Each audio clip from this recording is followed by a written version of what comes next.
पिताजी अवश्य सती के बारे में पूछेंगे अदिति, और वो है कि ख्याति दीदी, सती जानती है कि पिताजी महामंडल की बैठक के लिए प्रस्थान करने वाले हैं, और ऐसे में वो अपनी ओर से विलंब करे, ये संभव नहीं। बात कुछ और ही है। मुझे बहुत चिंता हो रही है अदिति। अरे, सती के साथ रागरागिनी?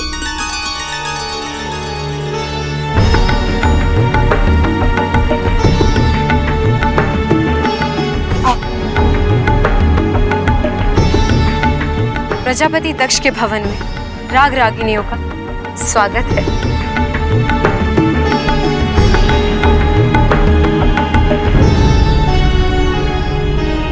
ये तो हमारा सौभाग्य है, वसंत उत्सव में आपने हमें आमंत्रित किया, लेकिन हमारा स्वागत तो पहले ही हो चुका, देवी सती के द्वारा,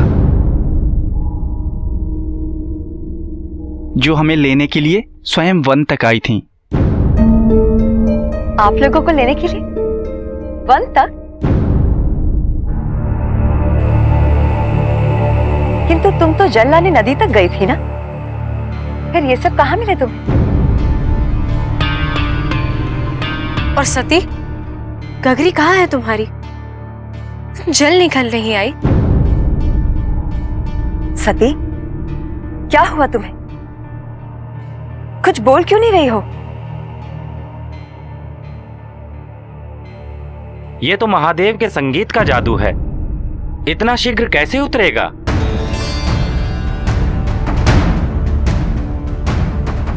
किसके संगीत का? महादेव के संगीत का। महादेव के संगीत का? मैं कुछ समझी नहीं। बड़ी ही विचित्र घटना है। रास्ते में आते समय देवर्षि मिल गए थे, न जाने कैसे सुर बिखेर दिए, हमारे तो प्राण निकलने वाले थे। तभी महादेव आ गए, उन्होंने अपने गायन से हमें पुनः प्राण दिए, जीवन दान दिया। देवी सती भी थी वहीं पे, पूछिए इनसे।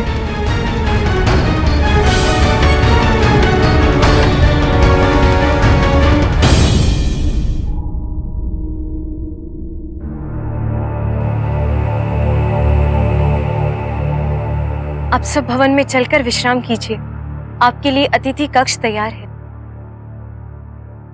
आई।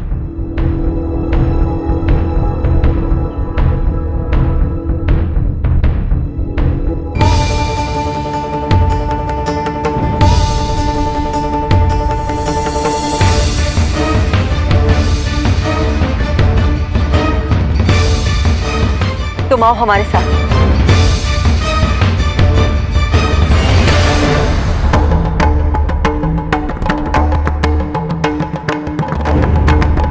मूर्ख हो, अबोध हो, पागल हो, क्या हो? क्या हो तुम? अनेकों बार तुम्हें समझाया, किंतु तुम्हारी समझ में नहीं आता। नहीं समझ में आता कि महादेव तुम्हारे साथ छल कर रहे हैं, भ्रमित कर रहे हैं तुम्हें पिताजी के विरुद्ध हथियार बनाया जा रहा है। और तुम क्या कर रही हो?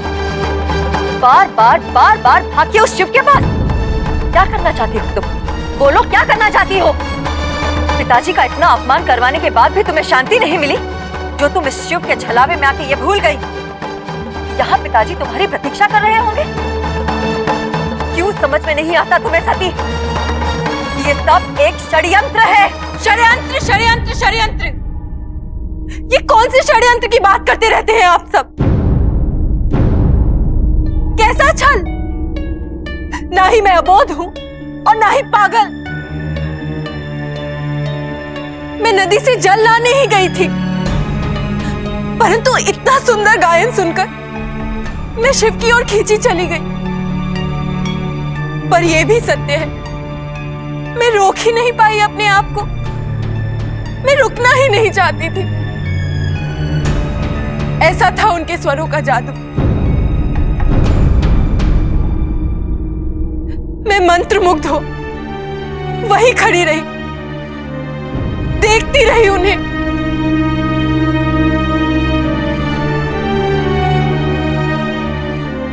छलावा ही था तो उन्हें मेरे आकर्षण का लाभ उठाना चाहिए था, परंतु उन्हें तो मेरी परवाह ही नहीं।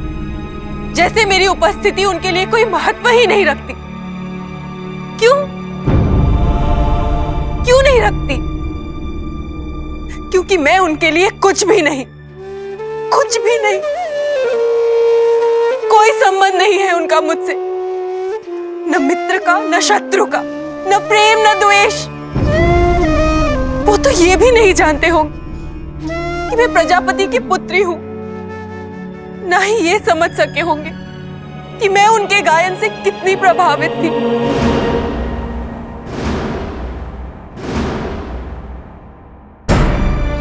षड्यंत्र रचने वाले ऐसा रूखा बर्ताव करते हैं, ऐसी उपेक्षा करते हैं। मैं पागलों की तरह उनका गायन सुनकर उन तक पहुंची। न अपने पैर के घाव देखे, न मान, न मर्यादा, न दायित्व। उन्होंने मुझसे बात भी नहीं की। बात करना तो दूर, एक बार मुस्कुरा के देखा तक नहीं।